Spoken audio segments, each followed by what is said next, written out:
All right, so we're going to continue on here. Again, these were some common decision-making strategies that you can use when making decisions, again, whether they be personal decisions or financial decisions. I'm sure as you look through the list, you can think of a decision that you've had to make recently and probably see one of these strategies that you used to help you with that decision. All right, so some economic influences or factors that could come into play when making a personal or financial decision. Again, we're in a time where this is a perfect scenario with, businesses being shut down, incomes being affected. The economy is just in a state of kind of disarray at this point. So we're seeing, some decisions that have to be made based on our current situation.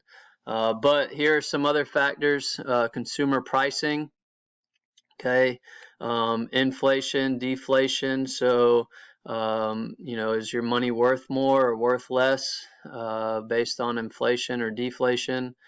Consumer spending, the demand for goods and services. So, is there a lot of demand on a certain product or a certain service?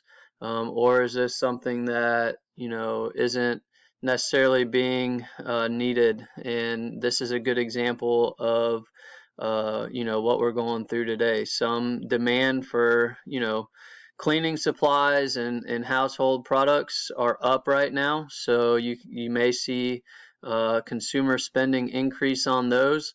But, think about like cruises or travel services. You're going to definitely see consumer spending going down at this point. So we can see how the economy affects that. The GDP, or gross domestic product, so that's the total value of goods and services produced in a country. Housing, what does the housing market look like now? Interest rates, how much does it cost to borrow money? Money available or money supply, stock market, and again, unemployment. So these are some economic factors that could influence your personal and financial decision making. All right, and then the last thing to keep in mind, or one of the last things, there's two more, risks associated with decision making. So every decision, there are some risks that are involved. So again, whether this be, personal or financial, there are going to be some risks involved, with making those decisions. So you can see here some personal risks, factors that may create a less than desirable situation. The personal risks may come in the form of inconvenience, embarrassment, safety, or health concerns. Okay, so think about how your decision is going to affect you personally. Inflation, rising prices cause lower buying power. So buying an item later may mean you're going to pay a higher price. Okay, so for example, right now, there may be products now that you can buy at a lower price, but as we continue to, move through this, if it continues to get worse, if we see maybe that it's going to be harder to get certain products, companies may raise the price on that. So if we wait, we may see that we may have to buy the same item at a higher price at a later date. Okay, so that is a risk, but it's also could be a risk of buying it now and not needing it. So then you would be spending money on something that you don't use. So that's kind of the things that you have to keep in mind as you're making decisions. Interest rates. So how does the change in interest rate affect your decision making? Income risk again.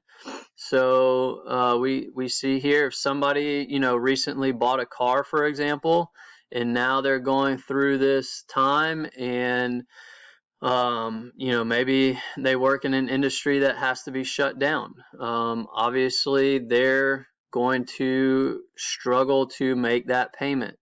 Now, that's something they maybe couldn't have projected, but obviously, when we make a purchase, like buying a car or a home, there is some risk related to that. So we have to keep that in mind. And then liquidity risk.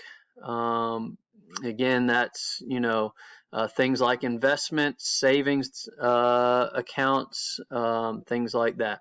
Okay, so those are some risks that are associated with decision making. All right, and then the last thing here is the opportunities. Okay, so with risk, there is also opportunity. Okay, so you see some opportunity cost refers to what a person gives up when a decision is made.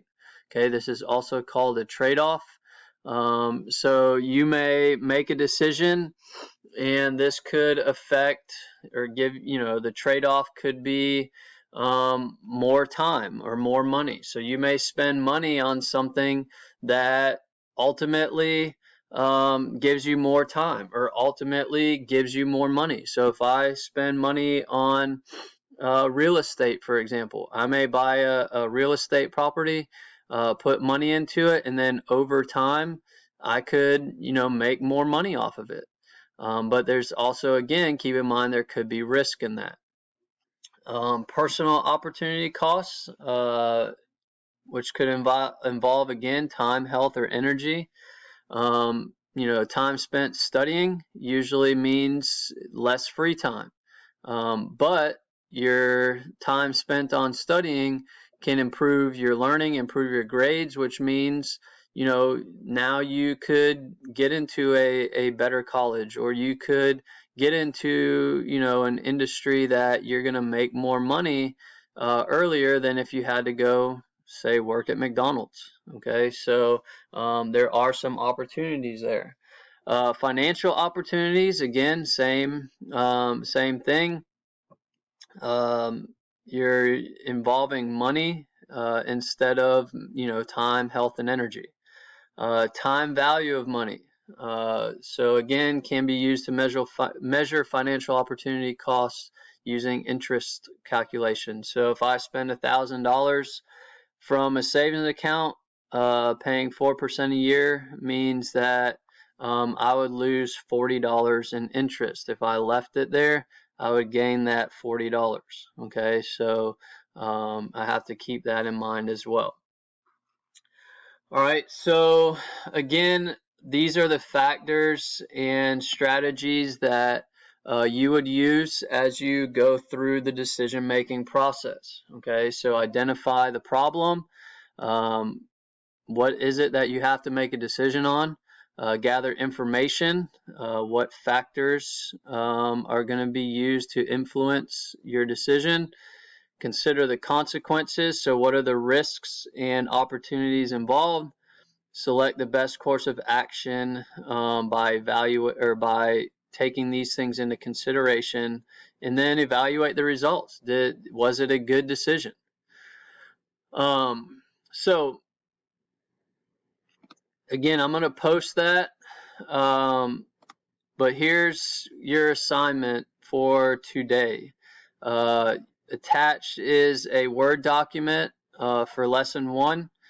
This is something that you can type directly into. So what you're going to do is you're going to do this page number 2. Okay, what are you trying to decide? All right, so first thing you're going to do is you're going to identify a problem. Okay, now this could be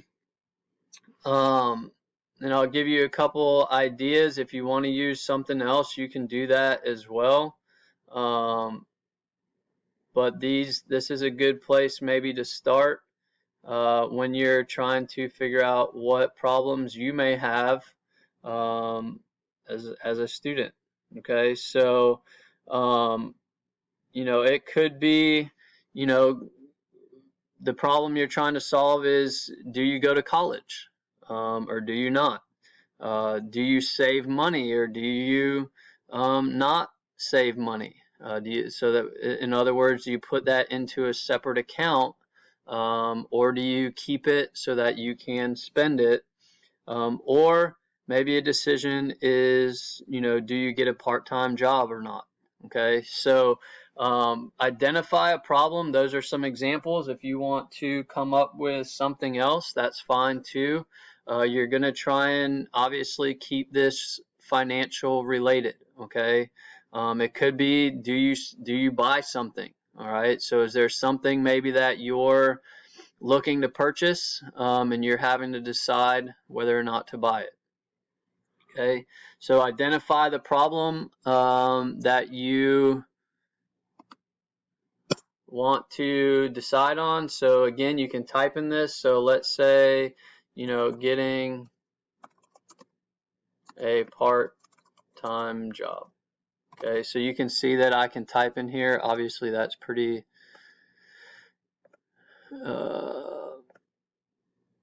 small, so I'm going to increase the font.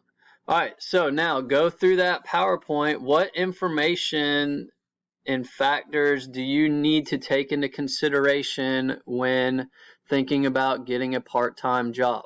Okay, so one could be, extracurricular activities. All right, so will I have more, will I be able to play sports? Will I have free time on the weekend? Okay, so those are some things that you would want to consider. Okay, so you want to try and identify 4 factors or 4 things that would obviously be affected by getting a part-time job. Okay, or some possible alternatives. No, I don't want to get a part-time job. Okay, I want to continue to play sports. What are the consequences of each alternative? So again, if I identify here as one of mine, an alternative, play sports instead of work, then the consequence is going to be I don't have extra money. Okay, so that could be a consequence. All right, so again, you're going to do 4 of these, and each one of the consequences should factor into here, or what you identified here. Now, based on the information and the consequences, you're going to decide the best course of action. Okay, and then you're going to evaluate the results. All right, was that a wise decision for you? Okay. So that's going to be your assignment for day 1. Okay, go through, watch the videos, and then you're going to do this page on your handout. Okay, just save this for today. You're going to save it. You're ultimately going to turn this into Canvas once we get finished with this handout for lesson 1.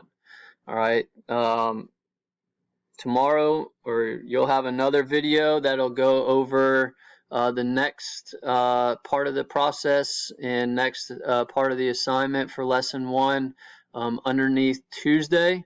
Again, you can, I would break these up, by day, like I put them on Canvas, work on something each day of the week. That would be, to me, make the most sense, but obviously you guys can work as you see fit. Okay, but this will be what you complete for today, and then you'll turn this in again once everything is completed. All right, hope you guys have a good day, and I will catch you in the next video.